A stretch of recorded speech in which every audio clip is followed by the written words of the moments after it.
먼저 여러분이 설교를 들으실 때 어떻게 하셔야 하는지에 대해서 말씀드리고 설교하겠습니다.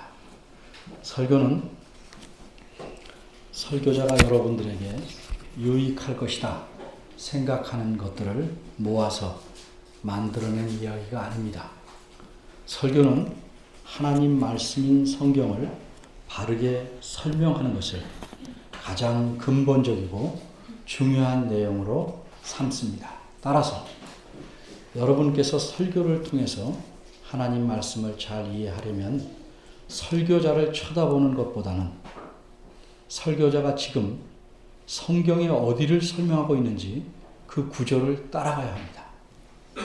다시 말해서 여러분의 귀는 설교자에게 열려 있어야 하지만 두 눈은 성경 본문에 집중되어 있어야 합니다. 설교자를 쳐다보면서 얼굴이나 표정을 감상하는 것은 아무 유익이 없습니다. 부디 성경 말씀을 손가락으로 짚어가면서 설교를 들으시기 바랍니다. 1절입니다. 하나님께서는 다니엘에게 7장에서 네 짐승에 대한 이상을 주신 지 3년 만에 또다시 다른 이상을 보여주셨습니다. 이것이 오늘 8장에 나온 이상입니다. 다니엘이 이 이상을 본 것은 아직 바벨론이 멸망하지 않았을 때입니다. 그러기에 다니엘이 실제로 있던 장소는 바벨론 성이었습니다. 그러나 이 이상 속에서 다니엘이 있던 장소는 훗날 바벨론을 무너뜨리고 세계를 다스릴 메데 바사 왕국의 왕궁이 있게 될 중요한 성의 강변이었습니다. 2절입니다. 강이 흐릅니다. 이 강은 자연적인 강이 아닙니다. 이것은 다른 두 강을 연결하기 위해 인공적으로 만든 폭이 약 300m나 되는 큰 운하입니다. 이 운하의 이름은 을레입니다. 을레 강은 수산성 가까이에 있었습니다. 수산성이라 하면 여러분은 아마 에스더를 떠올리실 것입니다. 그렇습니다. 바로 에스더서의 배경이 되는 장소가 여기 수산성입니다. 다니엘 시대로부터 약 100년쯤 후에 페르시아의 한 유명한 왕이 수산성에 웅장한 왕궁을 짓습니다. 그리고 이 왕궁에서 엄청난 잔치를 엽니다. 이 잔치에 모인 사람들에게 자기 왕비를 자랑하려고 왕비를 부릅니다. 그러나 왕비가 나타나지 않습니다. 그러자 화가 몹신한 왕은 왕비를 폐위하고 에스더라는 유대 여인을 다시 왕비로 뽑습니다. 이 왕이 세계사에서는 크세르크세스라고 불리지만 성경에서는 아하수에로라고 합니다. 이 수산성은 바벨론이라는 성읍에서 동쪽으로 약 800리쯤 떨어진 곳에 있습니다. 이 성은 원래 엘람이라는 왕국의 수도이었다고 합니다. 그런데 이 왕국은 세계를 제패한 페르시아, 즉 바사 왕국에 속하게 되어 엘람도가 된 것입니다. 그래서 엘람 왕국의 수도였던 수산성은 이제 바사 왕국의 한 행정구역이 됩니다. 3절과 4절입니다. 다니엘은 강둑에 뿔이 둘 달린 수양이 서 있는 것을 보았습니다. 그런데 이 두 뿔이 매우 길었고 특이한 것은 한쪽 뿔이 다른 뿔보다 더 길었는데 더 긴 뿔이 나중에 난 뿔입니다. 이 수양은 서쪽, 북쪽, 남쪽을 향해 들이받습니다. 어떤 짐승도 이 수양을 이기지 못했습니다. 그러자 수양은 아주 우쭐해서 의시되면서 제 마음대로 행동하고 자기가 제일 세다고 생각하게 이르렀습니다. 여기서 우리가 하나님께서 보이신 이런 이상들을 이해할 때 항상 명심해야 할 것이 있습니다. 첫째로는 이상도 하나님께서 자기 자신이나 자신의 어떠하심을 드러내시는 계시라는 사실입니다. 둘째로 이처럼 이상은 하나님의 계시이므로 일관성과 통일성이 있다는 사실입니다. 하나님 계시에는 하나님의 성품이 반영되었기 때문입니다. 하나님께서는 변치 않으시며 신실하시기에 자신께서 하신 말씀을 뒤집거나 잡아떼지 않으십니다. 그래서 먼저 주신 계시의 내용과 나중에 주신 계시의 내용이 서로 모순되지 않으며 후에 주신 계시의 내용이 더 풍성하고 다양할지라도 이전에 주신 계시의 내용을 무시하지 않고 오히려 그것을 토대나 전제로 삼고 있습니다. 따라서 오늘 본문인 8장의 이상은 역사의 주이신 하나님께서, 주인이신 하나님께서 앞으로 이끌어 가실 세상 역사의 기본 틀을 보여주는 2장에 나타난 신상 이상, 그것과 그 틀의 내용물에 해당하는 7장에 나타난 네 짐승에 대한 이상에 기초해서 이해해야 합니다. 앞에서 짐승들은 나라를 상징했습니다.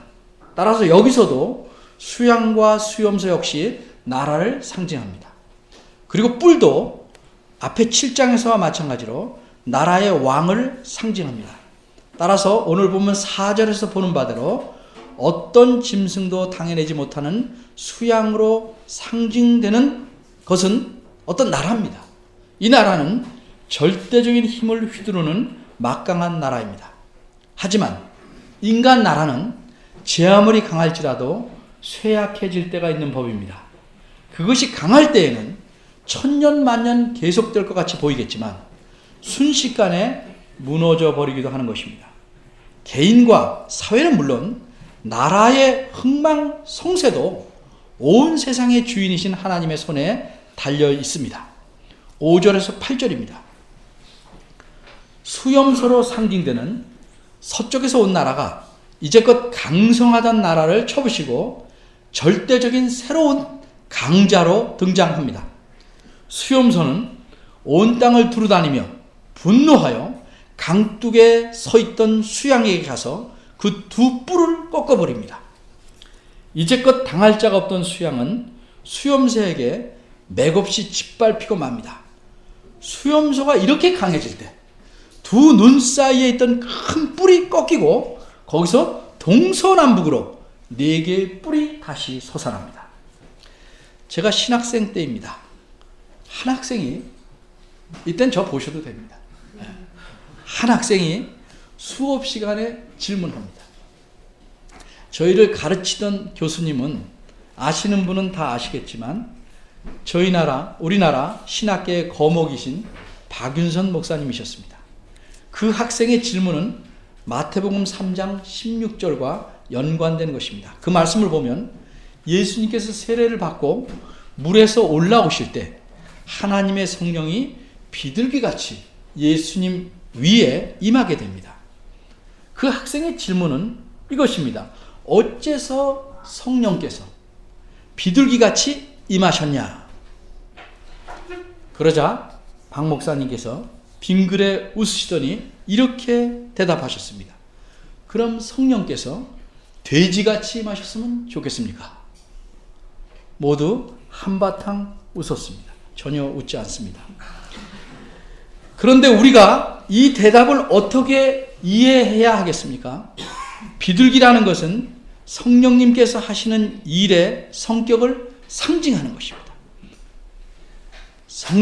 성령님께서 평안이나 화평을 주시는 일을 하신다는 사실을 무엇으로 상징해야 가장 알맞겠습니까? 오늘날도 마찬가지로 비둘기는 평화의 상징입니다. 다른 예를 하나 더 들어봅니다. 제가 어떤 어린이에게 심부름을 시켰더니 매우 잘했습니다. 그러면 너 잘했다는 뜻으로 엄지를 이렇게 툭 쳐드려야 됩니까? 아니면 검지를 들어야 하겠습니까? 당연히 엄지를 들지요. 왜? 사람들이 일반적으로 잘했다 또는 최고라는 의미로 엄지를 들어 오르기 때문입니다. 이렇게 일반적으로 통하는 방식으로 표현하지 않으면 그 의미가 통하지 않기 때문입니다. 상징이란 그런 것입니다. 그래서 상징은 그 시대에 일반적으로 대부분이 인정하거나 이해하고 있는 방식으로 표현하기 마련입니다. 우리에게는 엄마가 뿔났다 이렇게 말하면 몹시 화가 난 것이지만 성경에서 뿔은 왕, 나라 또는 지도자를 가리킵니다. 참고 말씀으로 다니엘 7장 24절입니다. 이처럼 온 세계를 다스리게 된 수염사가 한창 그 힘을 펼쳐갈 때 큰 뿔이 꺾여버리고 그 대신 다른 네 뿔이 나왔다는 것은 네 왕이 나오게 된 것을 가리킵니다. 그리고 이것은 결국 네 왕이 나왔으니까 그 나라가 넷으로 나뉠 것임을 뜻하는 것입니다. 9절에서 12절입니다. 그런데 이 네 뿔 중 한 뿔에서 작은 뿔이 하나 솟아납니다. 그런데 이 작은 뿔이 보통 내기가 아닙니다. 고추가 작아서 별것이 아닐 것이다 여겨서 먹어보았더니 엄청 매웠습니다. 그래서 그때부터 작은 고추가 맵다라는 속담이 나와 씀직합니다.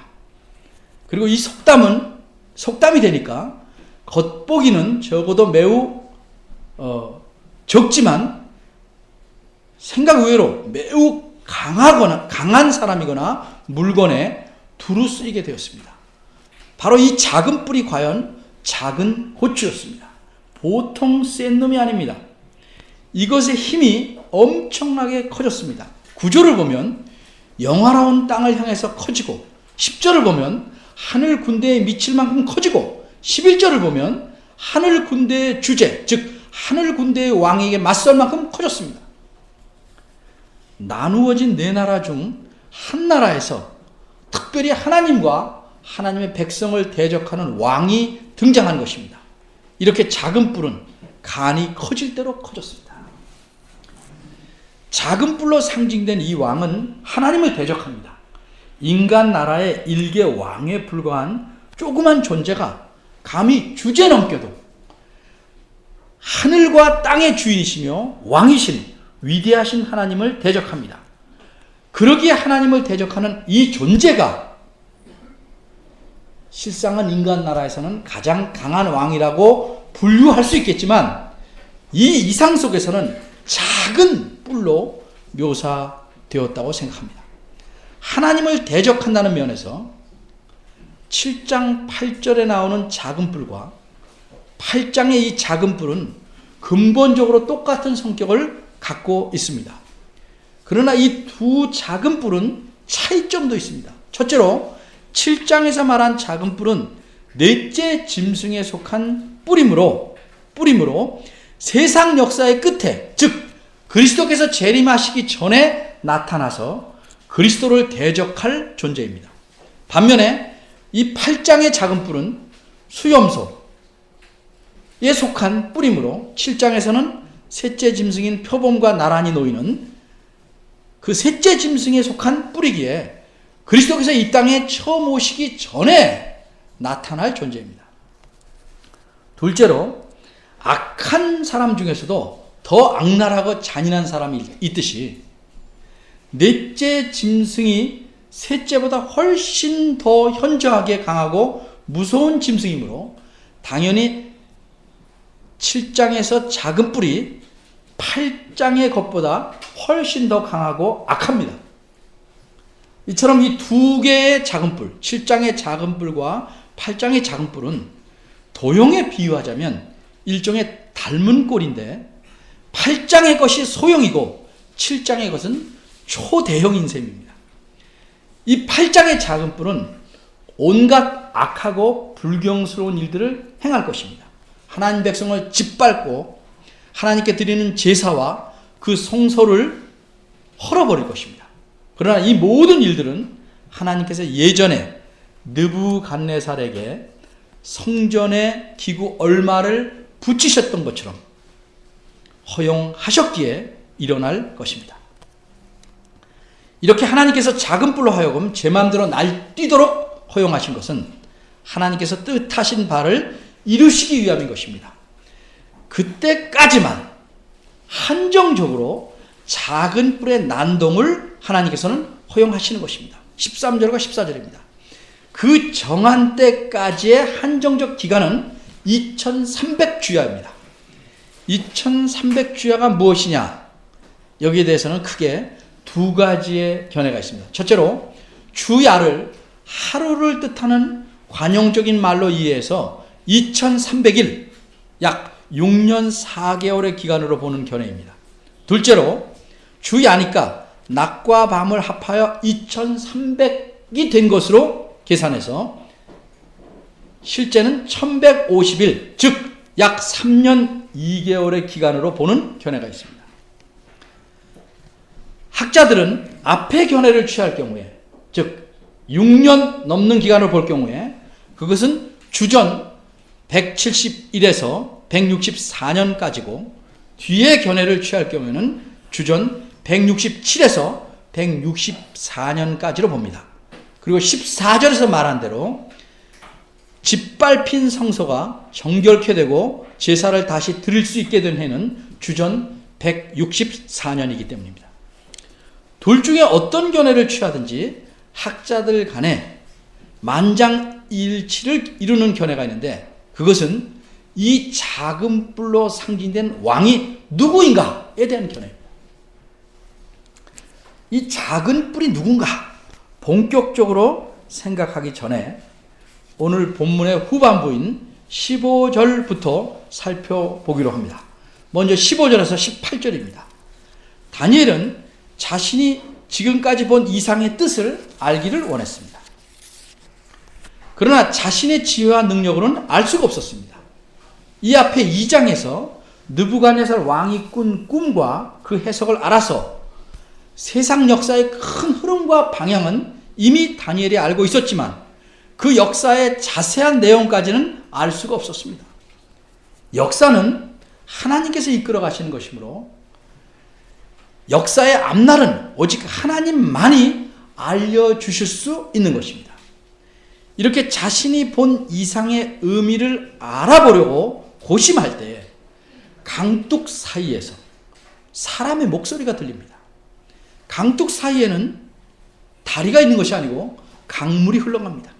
그 강물 속에서 소리가 나는 것이 아닙니다. 그 강물 위에서, 즉 공중에서 소리가 납니다. 16절입니다. 가브리엘아, 이 이상을 이 사람에게 깨닫게 하라. 여기서 가브리엘은 누굽니까? 그는 천사입니다. 성경에서 최초로 천사가 가진 개인적인 이름이 여기에 등장했습니다. 가브리엘은 이 이후 550년 이후에 세례 요한이 태어날 것을 그의 아버지에게 전한 천사입니다. 마리아에게 예수님께서 탄생하실 것을 전하게 될 그 천사입니다. 그럼 이렇게 가브리엘에게 말씀하신 분은 누구십니까? 강둑 사이 공중에서 가브리엘이라는 천사에게 명령을 내릴 수 있는 분이라면 적어도 이분은 하나님급에 속하는 분이심이 분명합니다. 17에서 18절입니다. 명령을 받은 가브리엘은 다니엘에게 다가옵니다. 그러나 그 영광스러운 모습에 압도되어서 다니엘은 두려움에 얼굴을 땅에 대고 엎드렸다가 그만 깊은 잠에 빠져버립니다. 아마 정신을 잃은 듯합니다. 이상을 깨닫게 해야 할 텐데 설명을 잘 들어야 할 사람이 정신을 잃었으니 어떻게 해야 되겠습니까? 가브리엘은 다니엘을 어루만져서 일으켜 세웁니다. 그리고 설명하기를 시작합니다. 19절입니다. 다니엘이 본 이상은 장래에 관한 것입니다.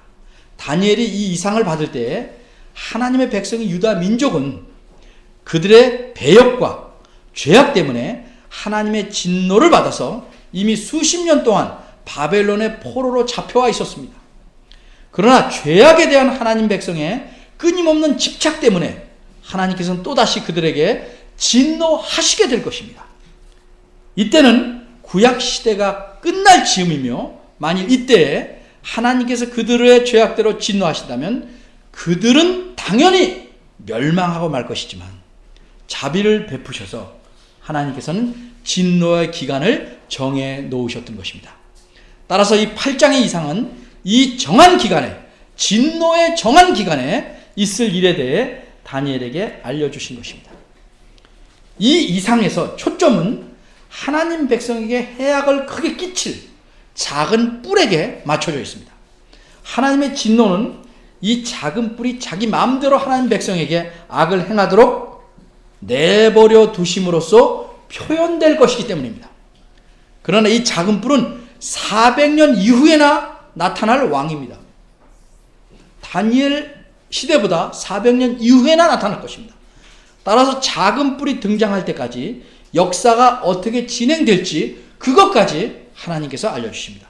20절과 22절입니다. 20절에서 22절입니다. 바벨론의 시대가 끝나면 수양의 시대, 즉 메대와 바사라는 두 민족이 섞여진 나라, 그 왕조가 이어질 것입니다. 그 시대 다음에는 수염소로 상징되는 헬라 왕의 시대가 시작될 것입니다. 그 첫째 왕이 누군가? 우리가 세계 역사에서 배운 바대로 알렉산더 대왕입니다. 알렉산더가 세상 전체를 정복한 후에 32세에 그만 갑자기 죽고 맙니다. 그 후 헬라는 넷으로 갈라질 것이며 과연 그렇게 됐습니다. 그중 한 나라에서 등장하게 되는 몹시 패역한 왕이 이 작은 뿔입니다.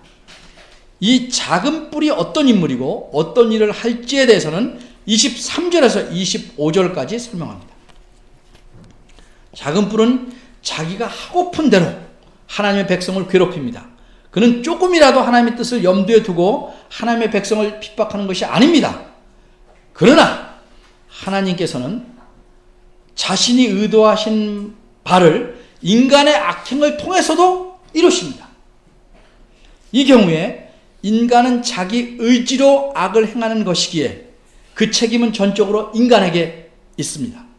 하나님께서는 다만 그 악행이 미치는 영향이나 결과를 자신의 뜻에 맞게 선용하시는 것입니다. 하나님께서는 악한 일을 계획하시거나 도모하시거나 행하실 수 없습니다. 악에 관한 한 하나님은 불능이십니다. 그러시기에 하나님께서는 인간이 저지르는 악행마저도 선하게 활용하시는 것이지 인간이 악행을 저질러서 하나님의 목적에 이바지하게 하시는 것이 아닙니다.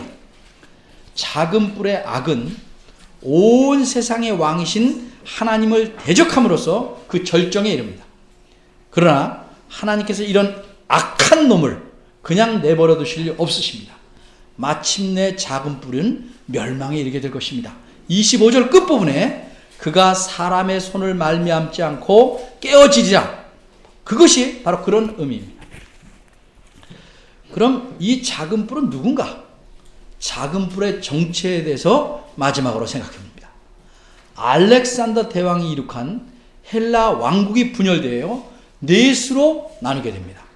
그러나 세상을 모두 차지하고 싶어하는 강한 두 나라가 부딪히게 됩니다. 한 나라는 북쪽에 있는 시리아, 현재의 이란, 이라크, 터키에 걸쳐있던 나라고 다른 나라는 남쪽에 있는 이집트입니다. 이 두 강대국의 틈새에서 유다는 두 나라가 전쟁을 치르러 오고 가는 길목에 놓여 있습니다. 그러므로 이 두 나라 간의 큰 전쟁은 하나님의 백성에게 엄청난 고통을 줬습니다. 그런데 시리아의 어떤 왕이 이집트를 쳐서 크게 승리한 후에 하나님의 백성이 살고 있는 땅을 침략하여 크게 파괴할 것입니다. 이 작은 고추가 바로 작은 뿔입니다. 이 사람이 행한 일은 다니엘 11장 21절에서 35절에서 자세히 다룹니다. 그때 또 말씀드리겠습니다. 이 사람은 역사를 통해서 드러난 바대로 우리는 이미 이 역사를 다 지나고 보는 것입니다. 그 사람이 누군가? 안티오쿠스 4세. 주전 175년에서 163년까지 왕이었던 안티오쿠스 4세입니다. 흔히 이 사람을 가리켜 안티오쿠스 에피파네스라고 부릅니다.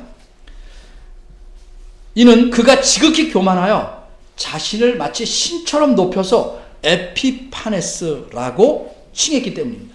에피파네스란 말은 신이 나타났다는 의미입니다. 그러나 사람들은 그를 가리켜 에피마네스, 미친놈이라고 불렀습니다. 사실 이 사람은 왕위를 계승할 위치에 있지 않았으나 모략과 음모로서 왕위를 차지합니다. 그는 몇 번째 이집트 원정을 하다가 그 원정의 목적을 이루지 못한 화풀이를 하나님의 백성인 유다에게 하게 됩니다. 작은 뿔은 하나님의 성전과 그분께 드리는 제사를 금지함으로써 하나님을 대적합니다. 게다가 하나님의 백성으로 하여금 믿음을 배반케 하여 타락시키며 끝까지 믿음을 지키는 자들을 심하게 핍박합니다. 성경책을 갖고 있는 자가 발견되면 죽여버립니다. 돼지고기를 강제로 먹게 해서 안 먹으면 죽여버립니다. 그는 심지어 하나님의 성전에 들어가서 이방 신인 제우스 신상을 세워놓기도 하고 성경에서 그만 부정한 짐승인 돼지를 제물로 드리기도 했습니다. 작은 뿔이 이렇듯 의도적으로 하나님을 대적하고 하나님의 백성을 핍박합니다. 26절과 27절입니다. 이렇게 하나님께서 이상으로 전한 그 내용대로 역사는 확실하게 진행될 것입니다. 그리고 그렇게 진행되었습니다. 그러나 이 이상의 내용은 다니엘로서는 당장 발표해서는 안 됩니다. 아직 바벨론이 다스리고 있는 세상이기 때문입니다. 그래서 얼마간 잘 보관하도록 합니다. 이렇게 수양과 수염소에 관한 이상을 전달받을 때에 다니엘은 분명히 깨어 있었습니다. 다니엘은 맨정신 상태에서 이 이상을 보게 된 것입니다. 그런데 이 이상의 내용이 아마도 너무 충격적이었어요. 다니엘은 이상과 그 해석을 알고 난 후에는 여러 날을 심히 앓게 됩니다. 여기까지가 본문의 내용입니다. 그럼 어째서 이 내용이 성경에 기록되어 있을까? 우리하고는 이제 상관이 없는 것이 아닐까? 왜냐하면 작은 뿔에 대해서 말한 것, 그 후의 역사는 이미 다 지나갔고 작은 뿔도 이미 아주 오래전에, 즉 예수님께서 이 땅에 오시기 160년 전에 하나님의 백성들을 몹시 핍박하고 괴롭힌 대가로 죽고 말았기 때문입니다. 그럼 과연 이 본문의 내용이 우리와 상관이 없을까? 이 본문이 나타난 이상은 다니엘 때로부터 말하면 400년 이후의 내용이었습니다. 그런데 그 내용을 잘 깨닫게 하셨습니다. 왜냐? 하나님의 백성에게 앞으로 닥쳐올 핍박을 대비하게 하기 위함이며 핍박을 당할 때 끝까지 견디고 하나님을 더 굳세게 의지하게 하기 위함입니다. 쉽게 말하자면 태풍이 온다고 일기예보를 하는 것과 비슷합니다. 이 셋째 나라의 작은 뿔로 상징된 안티오쿠스 에피파네스는 이미 사라졌지만 이보다 더 교만하고 위협적인 왕이 나타날 것입니다. 다니엘 11장 뒷부분에 가서 설명합니다. 이 인물은 안티오쿠스 에피파네스를 모형으로 삼아 더욱 크게 제시될 실제적인 인물입니다. 그렇다면 적어도 논리상 이 인물은 셋째 나라 이후에 나타날 것입니다. 그리고 안티오쿠스를 모형으로 삼았으니 그와 닮은 꼴, 즉 작은 뿔이어야 할 것입니다. 이 기준에 맞는 인물이 누군가? 그는 다름 아닌 7장 8절 이후에서 나타난 넷째 짐승에 속한 작은 뿔입니다. 이 작은 뿔은 이 세상의 마지막 때에 나타나 그리스도를 대적할 사람, 즉 적그리스도입니다. 이 더욱 무서운 작은 뿔이 우리 앞에 나타날 것입니다. 언제일지 모르나 반드시 나타날 것입니다. 이런 까닭에 오늘 본문은 우리에게 예방주사와 같은 연관성을 갖는 것입니다. 하나님을 믿는 신앙생활은 언제나 순풍에 돛달고 달리는 생활이 아닙니다. 오히려 핍박을 각오해야 하는 삶입니다. 그렇게 사도 바울은 디모데후서 3장 12절에서 누구든지 그리스도 안에서 경건하게 살고자 하는 자는 핍박을 받으자고 말씀한 것입니다. 일상생활에서 당하는 핍박도 힘들 수 있지만 특히 핍박의 시대에 받아야 될 핍박은 더욱 거칠고 무서울 것입니다. 여러분, 그때의 핍박을 어떻게 견디시렵니까? 핍박이 오기 전까지만 예수님을 믿다가 그때는 포기하거나 배반하시렵니까? 그럴 수는 없지 않습니까? 성도가 이 땅에서 사는 동안 심한 환난과 핍박을 받을지라도 오히려 인간 나라의 모든 일들을 주관하시며 세상 역사를 자신의 깊으신 뜻대로 이끌어 가시는 하나님께 소망을 두고 의지하여 그 어려움을 참아 견디고 주님을 배반하지 아니한다면 그런 사람이야말로 진정한 성도고 하나님의 복을 누리게 될 것입니다. 어느 시대나 마찬가지입니다. 그러기에 안티오쿠스 에피파네스의 시대에도 핍박을 견디고 주님을 배반하지 아니하며 주님께서 오시기를 간절히 소망하며 기다리는 자에게 복이 있었습니다. 우리에게도 또한 우리가 그러하면 그럴 것입니다.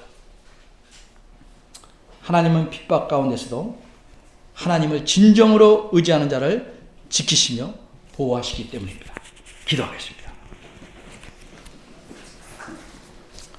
세상의 모든 역사를 주관하시며 자신의 말씀대로 이끌어 가시는 하나님, 저희가 수고는 없거나 적으면서 열매만 크게 맛보며 고난 없이 영광을 누리려는 얄팍한 신앙인이 되지 않게 도와주옵소서. 핍박과 고난이 힘겹지만 그리스도를 바라보며 견디어낼 줄 아는 신앙으로 튼튼히 자라나게 하옵소서. 고통 속에서도 주님의 손길을 볼 줄 아는 믿음의 눈을 뜨게 하시며 주님만이 우리의 모든 것으로 삼고 살아가는 자들이 되게 만들어 주옵소서. 예수님의 이름으로 기도합니다. 아멘. 다 같이 일어나서